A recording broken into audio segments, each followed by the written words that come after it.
Kevin Song, welcome to the Process Podcast, my friend. Thanks for having me. How you doing today? Very jet lagged, multiple body parts aching, just recovered from COVID. Besides that, pretty good. How about yourself? I'm doing pretty good as well. I had a bit of a weird start to my day. It's very different to most Fridays. I went to China this morning. I went across the border to Shenzhen. And there we were setting up the process programming in China. Step one of hopefully a very big future working with China. Thank you.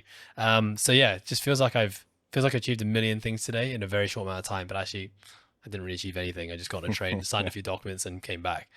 Kevin, tell me about yourself. What do you do? So my name is Kevin. I work for this company called Beyond Power, as you can see. And my title is Head of Global Sales. What we do is we try to promote our brand and our product to the sports and fitness world. Okay, pretty good segue for me to ask, what is your product? Awesome. So basically what we do is we produce this little box that produces up to 200 pounds in resistance, both constant and variable resistance curves. And this very, very tiny 10-pound box, which you'll be able to carry it around, bring it on a plane, travel with you, and get a nice pump out of the product anytime on the road or whenever you need it. I mean, okay, so I think this is a good time for me to introduce our relationship and how I came to find out about Beyond Power. So your product is called the Voltra. Yep. I think Voltra 1. Are we still at the Voltra 1? Is there Voltra 1? 2? Some people call it Voltra a lot. It's like whatever. Okay, cool. Voltra 1 be much preferred though. Voltra 1 sounds a little bit more pro. But you guys reached out to me on social media, and you'd said that you had this really cool product, and would I be interested in partnering with you to help kind of spread the word about the things that you're doing? So naturally, I went onto your page to have a look at what it was.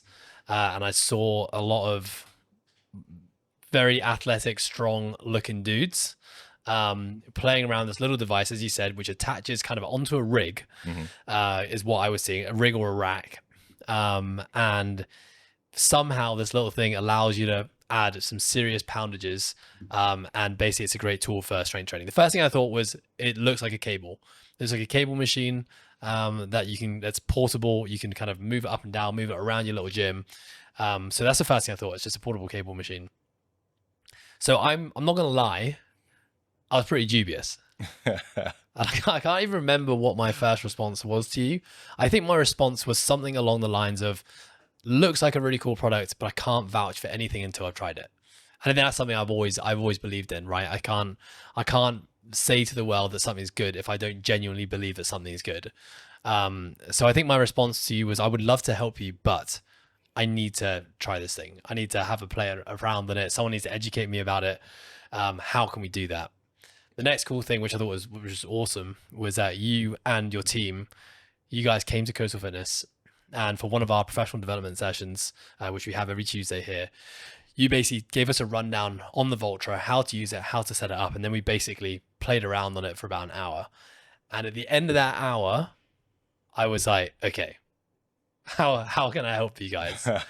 This is a really, really cool product. Something that's so different to what I've ever seen before. So I think what I'd like, because I think I still need to educate myself on how this thing works. Because I still sometimes look at this thing when I'm using it and I'm like, how is this even happening? So what is the technology behind the Voltra?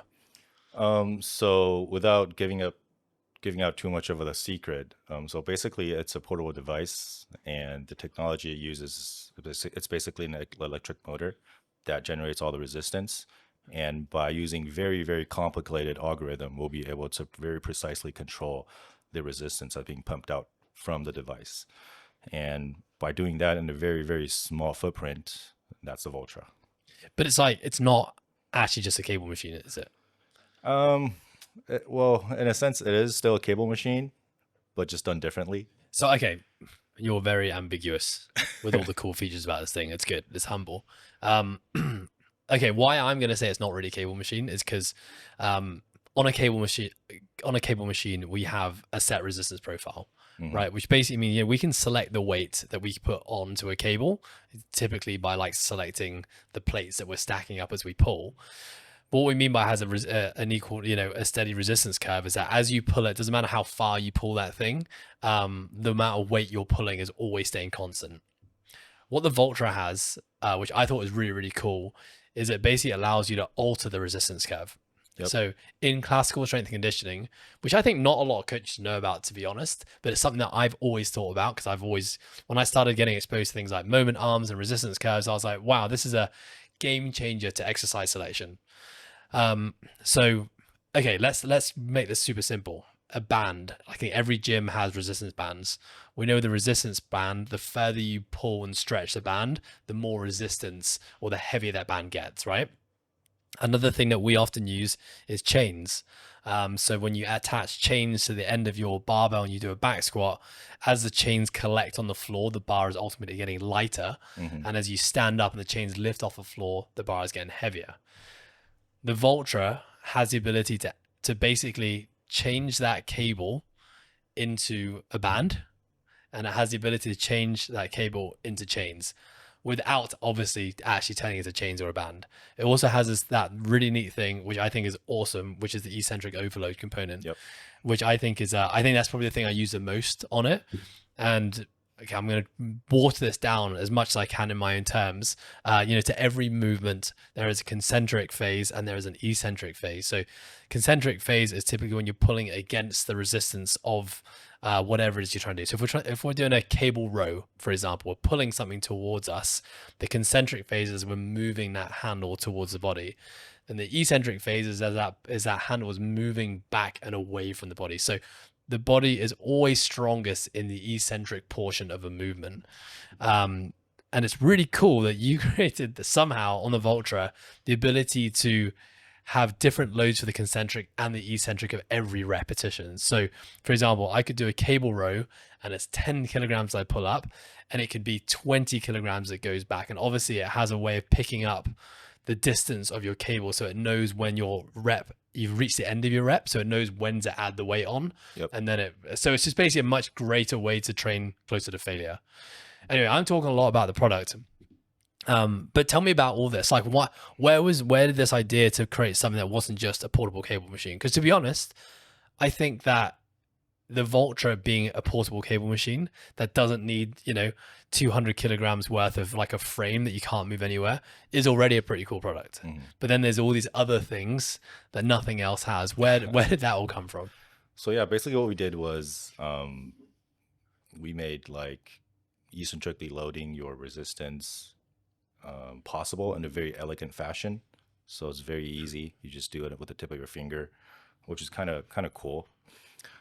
How we came up with the idea was that we were just like a bunch of engineers, and then we were all either former athletes or just sports fanatics.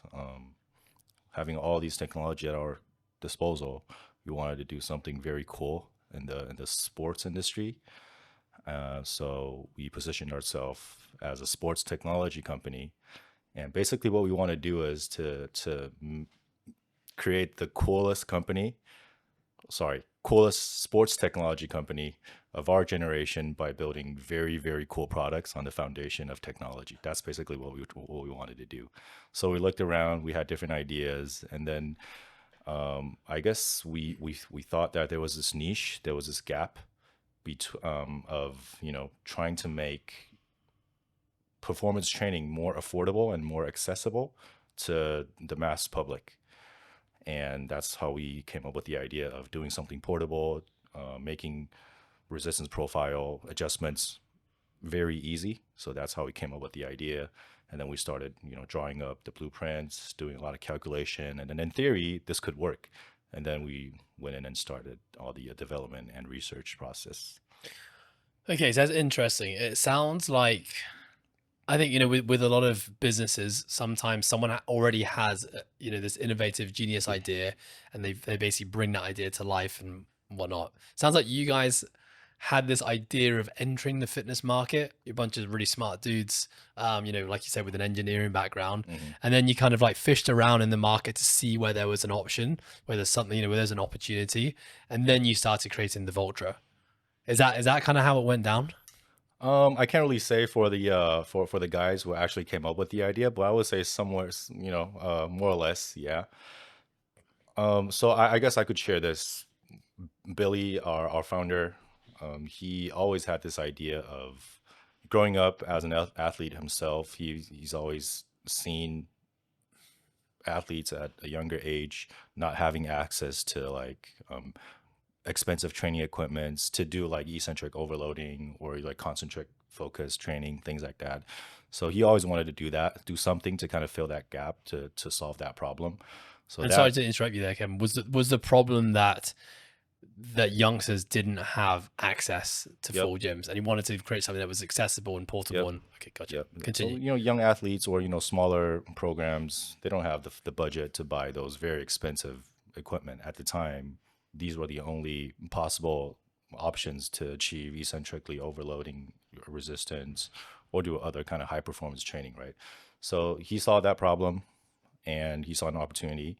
So gathered a group of guys with the same vision and mindset, and then voila.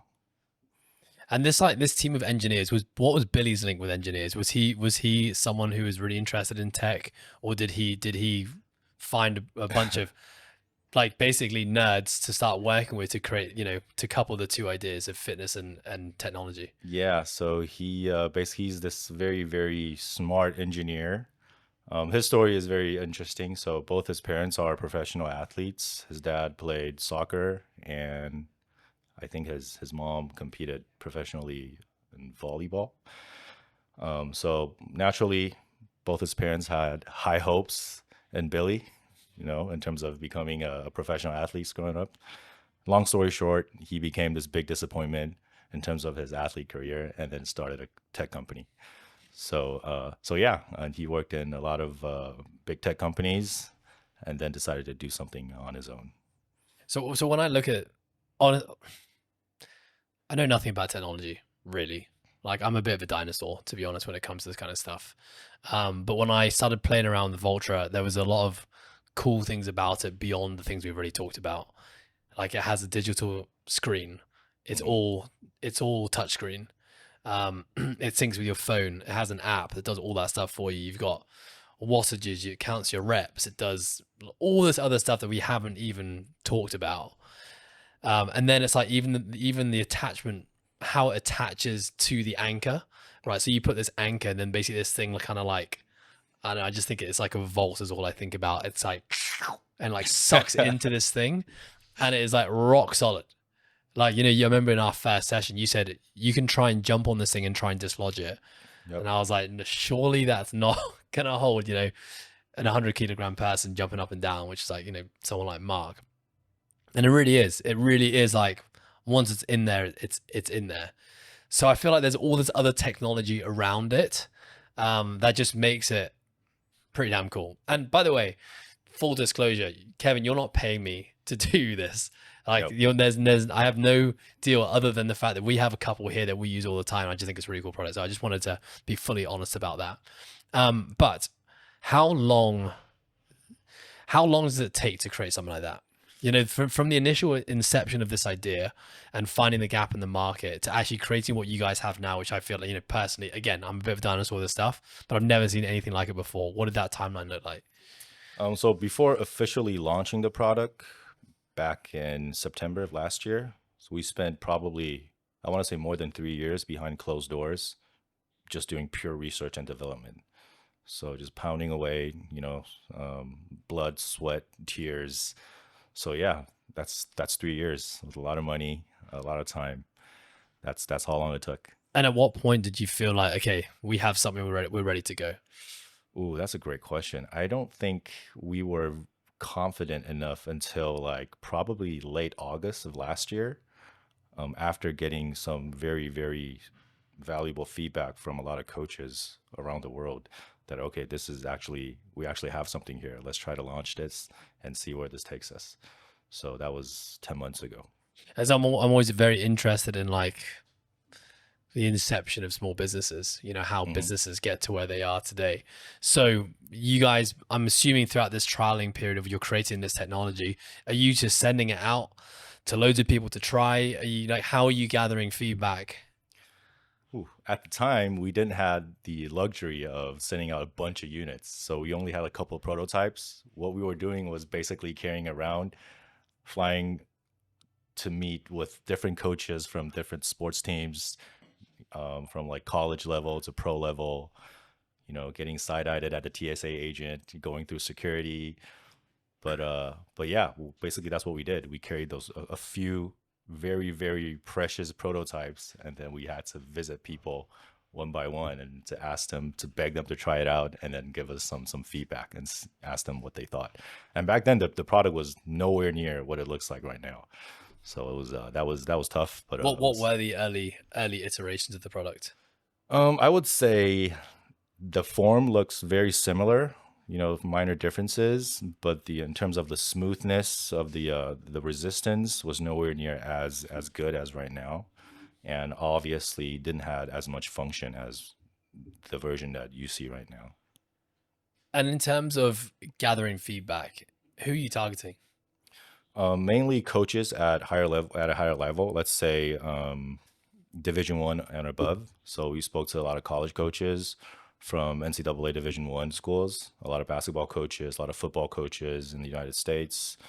We also spoke to a lot of pro team coaches, so NBA, MLB, rugby coaches, and even some like F1 drivers. So basically anybody that we could get a hold of. So we wanted to talk to them and ask them to try it, and then share their experience and see what we can improve on. Because I feel like if someone was to go onto your Instagram page and look at Beyond Power, a lot of the video content that you guys have, I feel, is with coaches. Yep, most of them are. So that's obviously a strategy that you guys are adopting, right? You're looking, why coaches? Because we think coaches are the group of people that actually understands the value of what we're doing. We feel like those coaches actually share the same language that we're trying to speak. Someone like yourself would immediately understand the value of having something like this. Could add so much versatility in your training and the benefits for your athletes or your clients or just your lifestyle in general. So that's why we kind of went through that route, and it's proven to be quite correct. Was that always the plan, or did you start with the influencer? Did you start with like the athlete? Like, I feel like that's where most companies go, right? Great You go question. for, you have the big followings, and then Yep. So obviously we went through the KOL route. We reached out to YouTubers or big Instagram key opinion leaders, whatnot. So we went through all that, and then we kind of taken a step back. We started to kind of had this internal discussion. This might work, but something just doesn't feel right, right? So we came to the conclusion that we need to approach to a different crowd. We need to expand our reach in the coaching network, specifically strength and conditioning or functional trainers. So that's kind of what really helped us to come to that conclusion, is being that had the experience of attempting to reach out to the traditional like social media crowd, which didn't really, it worked, but not in the way that we wanted to. yeah. Well, I wanted to know like what didn't work about it, like what didn't feel right. So a lot of times the training concepts like eccentric overloading is just something that people don't really talk about in fitness. Let's say like functional training is not something the fitness world brings up a lot. I could be wrong, but at least that's what, according to my observation. So that's the kind of reason we kind of steered towards. So you kind of coaches felt like more. your best features were just not being appreciated. Exactly. Right. Got it. I can understand that. People would compare us pound for pound. Like a Voltra goes up to 200 pounds, but my dumbbell goes up to 300, and then that costs like a fraction of what the Voltra is selling for. So which is kind of makes sense, but kind of weird at the same time. Yeah, because you guys you're not really trying to replace the dumbbell. Yep. You're actually you're providing a lot more solutions and variabilities or variables, sorry, that one can use in the training room. Yep. I think personally, I would never see this replace the barbell or the dumbbell for me. But as an add-on to give me like the complete package of options that I might want to use for strength conditioning, I think that's where I see it. And if I had a home gym, I'd 100% have this, because I mean, I don't have to have 50 kilogram chains lying around anymore, and I can probably cut my band selection down a little bit, and yeah, there's a lot of things I could do. I wouldn't have to get a cable column, that's for sure, as well. I mean, you said it. I didn't say that. I wanted to quickly interrupt this episode with a quick shout out to our sponsors, Today Well Spent. I've been using this journal for 2 years, and it has made a massive impact on my physical, but mostly my mental well-being. It is a guided journal backed by neuro and behavioral science, which I actually didn't know at the time. It has questions for you to answer at the start of the day, at the end of the day, end of every week, end of every month. And it's brought so much self-awareness to me of the things that positively and negatively impact my life. So if you're someone who cares about your physical and your mental well-being, which I think you do because you listen to this podcast, then go and grab yourself a Today Well Spent. Use the discount code THEPROCESS, one word in capitals, to get your discount.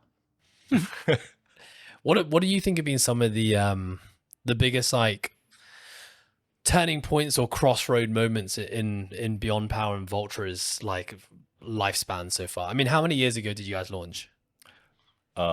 Since the official release, yeah, less than 1 year. Okay, so and obviously you came into the company I think a year before the launch. So what in your time, what have been some of the key pivotal moments, or I guess events, that have kind of helped you guys like jump? I would say realizing approaching like the YouTubers or social media influencers was not the right choice, was a big one. So after that, we immediately went to reaching out to coaches from the professional sports world. That was a I think that was a pretty big moment for us. And after that, I would say actually starting to get very, very good feedback from coaches and getting the recognition, and just starting to build our own reputation in the sports and conditioning world. Those are probably the two things that I can think of on the top of my head. Yeah. And how has the product evolved since its launch? That's a good question. So we launched a series of big updates in terms of our firmware update. We added a lot of new features. So at the very beginning, I remember we didn't really have eccentric overload up to 100% of your base resistance. It was locked at 60% or 50%. And then we were able to upgrade that to 100%. So you can do 100 out, 200 back, which is quite a lot. And we added a bunch of new features such as reverse band. We smoothened out the resistance curve a lot. It's very subtle, but if you compare the version right now to the one a year before, it feels much smoother right now. So those are very, very subtle updates that people don't really feel, but it's there. And we added some safety features. We added like assist mode, which basically works as a spotter. So it helps you push through that last rep. It drops the resistance automatically when it detects you that you're going through a fatigue. Small things like that. We added a lot of quality of life features. You'll be able to change your logo. That was a nice little touch. We did a lot of improvements on the cell phone app. So everything is more intuitive. It's more visualized, easier to use. Yeah, a lot of stuff to talk about. And then even right now, we are adding a lot of new cool features. Isokinetic mode, isometric, gearless resistance band, negative eccentric. Just so much to talk about. When you say like you're updating the product, what does that mean? When you update it, does everyone have to go buy a new Voltra? You guys like going around the world to everyone who owns a Voltra, and like you're gonna do some, I don't know, stick a screwdriver in there and change a few things? Like, how's it work? So it's very simple. Everything is free. The updates are done through remote Wi-Fi firmware update, just like how you would update your Apple device, your iPhone. So basically, you just let all the owners of a Voltra know an update is out, update your device, and then suddenly you've got all this new. Yep. It's pretty cool. Simple as that. Yeah, who are you guys targeting?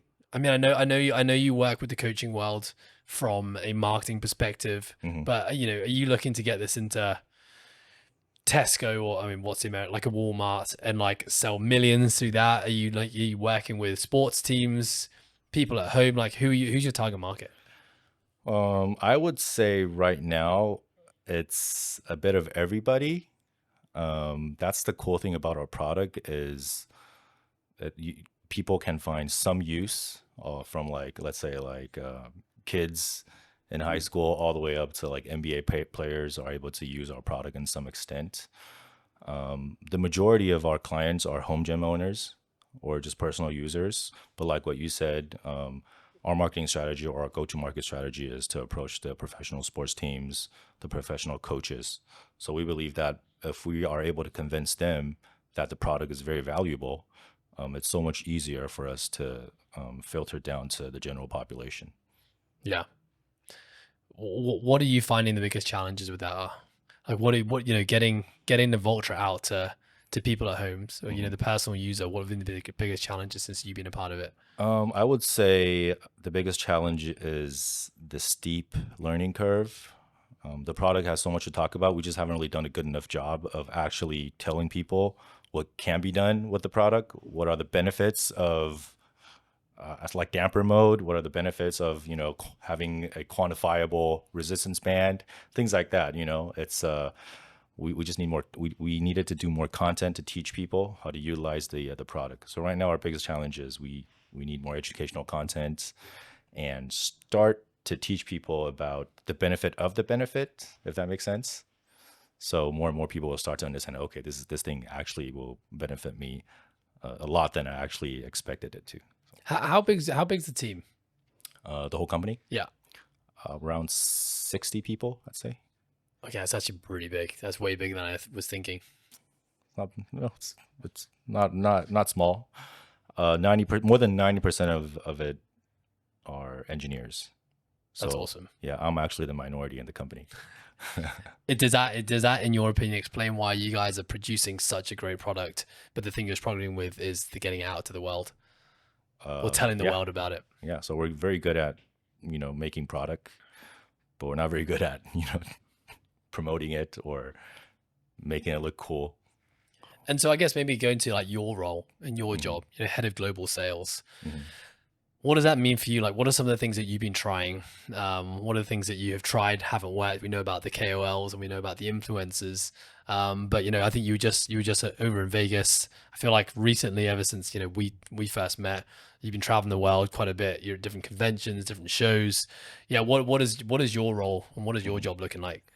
So my job is to kind of study different markets, so get market feedbacks. For example, the Japanese market is drastically different than the US, right? So when we speak to people from the States, coaches or just personal users, they tend to shy away from technology a lot more than the Japanese market. So the Japanese crowd, when they see something tech related, like they're all over it. They get it, they understand it. While lacking I don't want to say lacking, but while strength and conditioning or just general strength training is not really a thing as opposed to the US. So in the US, everybody understands the importance of functional training, strength and conditioning, even at a pro level. It's very different. So in Japan, we spoke to a lot of coaches at the highest level, baseball coaches, basketball, rugby, soccer, football. So a lot of times they would tell us athletes would treat a lift day as an off day, which is not a thing in the West. So Wait, things like say that again.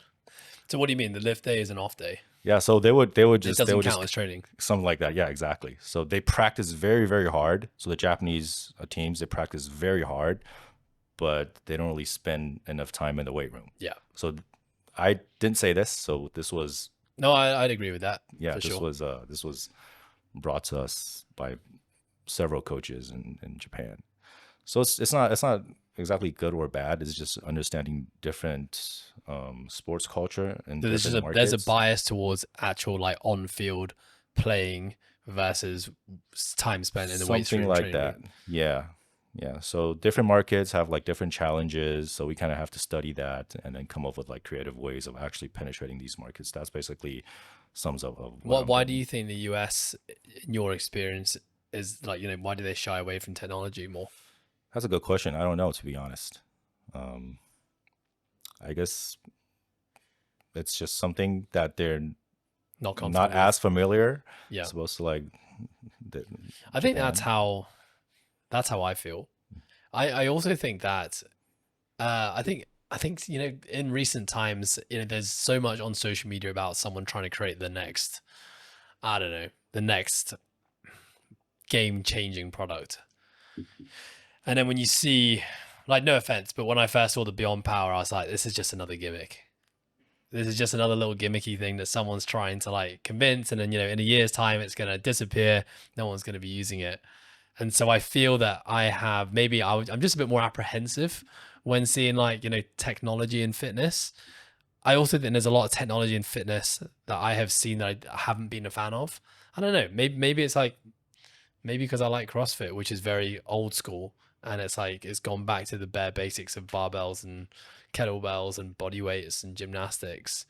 But when I go into a Globo gym and I see that like every machine has, a digital screen now and it counts your reps and you can kind of plug in your memory card and it basically updates all your data. I don't know, something about that doesn't feel right. Because I think it's because exercise, and I'm just saying this for the first time, so my thoughts are a bit all over the place. But I feel like exercise and movement is something that's very rudimentary and primal, something that like humans are made to do. So I feel personally when technology gets involved in that, it just feels like there's two things clashing personally for me. And I think I'm probably in the minority. And I'm not saying this about the Beyond Power and the Voltra, but was probably my natural guard when a tech fitness company first came. I don't know. Am I in the minority here? Have you heard that before? Do people say that? Yeah. Do you agree? I mean, I can definitely see where you're coming from. I would say for a lot of people, or for a lot of markets, that is the case. They're still fans of free weights, barbells, bumper plates. That's like the only thing they would ever train with. So I would say, yeah, that's kind of the and then we're trying to tell them that we're not trying to replace it, like what you said, but we're kind of adding an extra layer to that traditional training. What do you think are the biggest barriers to entry that the Voltra has for more people buying it? That's stopping more people from buying it.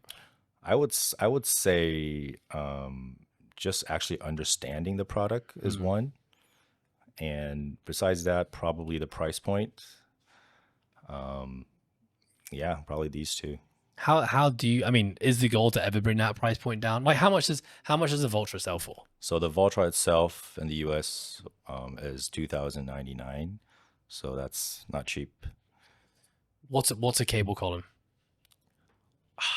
Dude, I'm gonna say a cable column is more expensive than that. Probably a couple grand as well. Yeah, I'm gonna say a cable column is actually more expensive than that. Like a fancy one, and it's impossible to move as well. So once your cable column is down, it's not going anywhere. Yep, but people, well, I could make the argument that like a cable column will last me a very, very long time. Yeah, you see those feedbacks. Well, what's the lifespan of a Voltra? I can't really tell you because nothing's. I can't really say exactly. We're so young, but what I can tell you is, in theory, since the resistance is generated by a electric motor, so the stator and the rotor is actually not grinding each other. So there's very, very minimal wear and tear. So in theory, it could last a very, very long time, especially given that both the cable and the battery pack is replaceable. So in theory, it could last for a while. I think it's pretty cool that your little device just plugs into like a USB-C and it charges like an iPhone. Basically like an iPhone. You just sit it next to a socket and it charges up pretty quickly and it's good to go for quite a while. Yep. Oh, that's quite a neat little feature. I mean, that's pretty normal if you ask me. Yeah. True. But again, charging a piece of fitness equipment, I think that's just what is weird for me. There's nothing else in my gym that you need to plug in and charge. So I don't know, it just feels like a very novel experience and a very novel concept. How's the battery life holding up for you? Yeah, pretty good. I mean, I think I've only charged each one maybe a couple of times. Like every week? No. Well, I guess it just depends on the frequency, because I feel like it's one of those things that when someone brings it out and attaches it to the rig, which to be honest only takes like 30 seconds, but once it's out, everyone wants to use it. But if it's not out, nobody remembers. People can't. I don't know. But just once it's out, it gets used nonstop. But I think it's just like the getting it out and setting it up, which to be honest is a very, very easy thing to do. So no, the battery life has actually been lasting. It was surprisingly good. Surprisingly good. What do you usually do with it? So personally, I've been playing around with it I've used it a lot for like my accessory work. So if I'm ever doing isolation work, so we don't have a set of cables in the main gym. We have one in our personal training room. So if I wanted to do isolated work like biceps, triceps, delts, rear delts, rotational work, because I'm not really a fan of bands because I just don't like the resistance curve on it. I've been using it a lot for that. Rowing, like pulling variations, has been fantastic. I think just because of the ease of being able to change the height of the anchor, versus we have a really good Watson cable machine, but you've got two anchor points. You've got a low anchor point for cable rows and you got a high anchor point for cable pull downs. There's nothing in between. Whereas this gives us the opportunity to anchor it anywhere from ankle height to almost the ceiling. And then so you just play with different angles. Pec flies, like flies have been really good because you can anchor it to the rig and you can choose how wide you go on the rig based on how our different rig widths. So that just changes the placement of tension on the tissue. That's cool as well. We haven't talked about the board. The platform? The platform. And your board didn't sound right. Okay, so you got a platform. It is a board. Yeah. So basically it's a sexy plank of wood that you can attach. You attach the Voltra to it. So basically it's anchored on the floor now. You stand on the wood and then you can do deadlifts. I did some curls the other day to play around with. Bent over rows. You can do belt squats. So I think Ant really put it to good use when he had his elbow operation because he couldn't back squat, couldn't front squat. He was doing a lot of safety bar stuff, but to change up his squatting stimulus, he did belt squats. So we built pads up either side of the platform. So he started an elevated surface. Get more range of motion. Yeah. And then just did high rep squatting. But I mean, it didn't even have to be high rep squatting because you can go up to 200 pounds, which is pretty tough. But we had him do like cyclist squats. So like heel elevated squats. I mean, belt squats are fantastic because you don't have to load the spine and you can still smash your legs. So that was really cool. I would really like to try and get the Voltra. I would love to try the double. I think you have the ability to have two on the floor, right? Where you can attach a straight bar and actually do 400-pound deadlifts technically. Yeah. So in our lab, we do have a platform with two docking points. So you'll be able to pair two Voltras and do lower body workout to a maximum of 400 pounds. Yeah. So we've done that quite a bit, and we programmed a lot of RDLs for our clients. But you attach the Voltra on the racks, right? Not on the No, we use a platform for Romanian deadlifts. Oh, okay. So just one Voltra. Just one Voltra. Okay. But we've been using that a lot with our PT clients. And I think, for some of our PT clients who've been training here for 10 plus years, it's just nice to have something new. And I think when they play around the eccentric overload function the very first time, that's pretty mind blowing. I think you should film their reaction. Yeah. I think I do. I think I post a lot of them on my stories just when they do it, because it's kind of like they feel that first pull and they're like, whoa. That always throws people off. Yeah. It's a very, very cool function. So yeah, I mean, I haven't played around with I think I coined the term Instagram bullshit to you guys. I didn't want to bring that up. So yeah, maybe what I mean by Instagram bullshit was that, okay, I'll tell the story. So we did a little kind of shoot with you guys, myself and Tammy, and you guys were basically directing it. And Kevin, it wasn't actually you, Kevin, to be fair. It was someone else in your team. It was Felix, yeah. Felix, that's it. Felix showed me some videos of some skinny dudes using something similar to the Voltra and basically doing all this like twisty, jumpy, like, I don't know, it just looked like they're having an epileptic fit in the gym, holding onto a cable. And he asked me to do the same stuff. And I was like, okay, I'm going to be honest, Felix.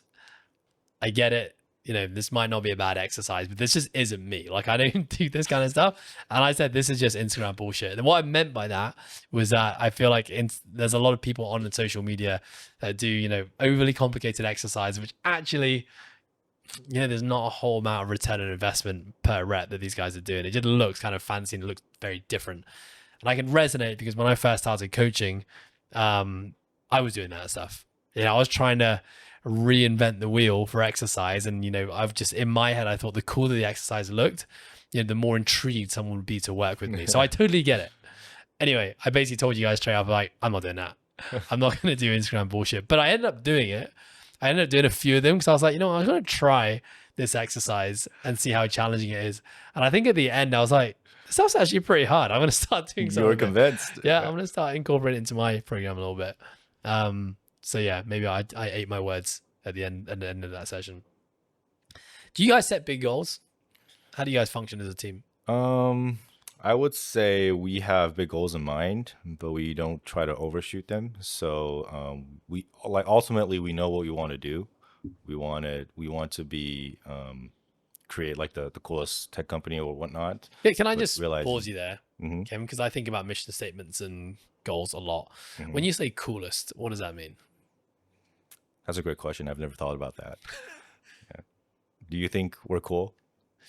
I think the product is pretty cool, but I think if I asked my parents, I don't know if they'd say the word cool. So I mean, I don't know, because I think the word cool is quite a subjective word. What do you think makes you guys cool? I would say doing something that's never been done before is pretty cool. See, I don't think that's why I think you guys are cool. Mm-hmm.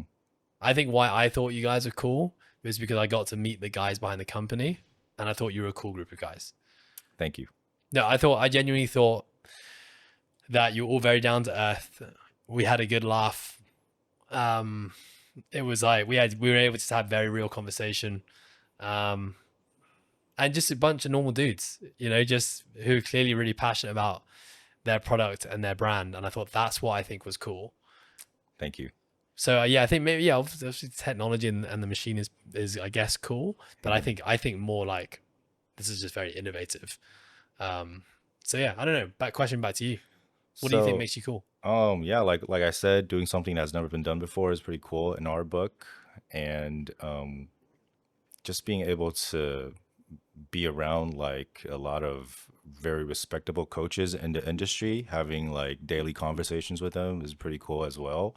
Which we're doing it every day to kind of improve our product. And to kind of answer your questions, we do have like big goals, but what we do, we want to make sure that we're on the right track. We don't really lose our focus. You know, sometimes people could kind of lose what they really want to do when it comes to like having a big opportunity. Should we just take this and leave? Or we want to hang in there to shoot for something even cooler or nicer.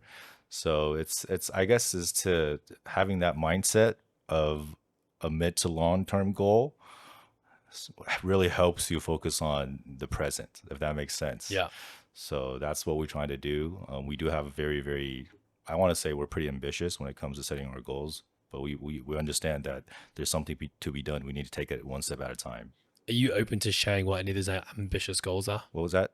Are you open to sharing what any of those ambitious goals are? Yeah, so we want to be able to penetrate all the pro markets. So basically from basketball to like football to rugby, to golf, cricket, tennis, we want to be able to make our own mark in the professional sports world. So that's quite ambitious. Like that's kind of like our mid to long term. And can I ask you, I'm sorry, I'm going to pick that apart a little bit again. Mm-hmm. How do you know when you've made a mark? Like, is there a specific target? I don't know. Is it like do you have a vulture in every single NBA team? Something like that. And sometimes like just when you're wearing the Beyond Power shirt during like a convention, an offline event, and people will recognize you as like, hey, that's the cable comm company. You guys are cool. Things like that, you know. It's the small things as well as being able to be in all the NBA teams or baseball teams, football club, whatnot. Who would you say is the biggest profile athlete that has used the Beyond Power Vulture? I wish I could say, but unfortunately we can't share that. But we do have some pretty high profile clients. Love it. Yeah. Well, maybe we'll see on social media at some point in the future. Probably, hopefully. Maybe an MTV Cribs or something like that. It would just be a little vulture in the background. Yeah. Yep. Is that show still around? I actually don't know if it's still around. I just pulled that out of thin We're air. old. Yeah. I don't think it's a thing. What a show though.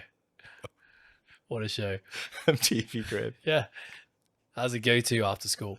Exactly. Yeah. Okay, so you've got ambitious goals. You want to be in every pro team, every sports team. What else? And on a spiritual level, what we want to do is to help people become the better version of themselves, of having more access to different styles of training. So with the Voltra, you'll be able to incorporate a lot of different training than just having like free weights or dumbbells, stuff like that, and ultimately help athletes becoming the best version of themselves. So that's kind of like the ultimate goal of what we're trying to do. It sounds really out there, but and like truly, that's something we really want to achieve in the long run, in the long run. Do you guys envision adding more products to Beyond Power? Oh yeah. Anything you can share? So if we do release like an iteration of the Voltra or any of our product, we want to make sure that it's not like a replacement of a previous product. We want to make sure that it's something that complements our existing product line. So a very common request that we get from coaches is a Voltra with a longer cable. So something like that. Adding that, we'll probably have to sacrifice the resistance, the load, or the size a little bit, but it's gonna be, you'll be able to do like sprints or broad jumps, things like that with a longer cable, and it's not gonna directly compete with the Voltra one.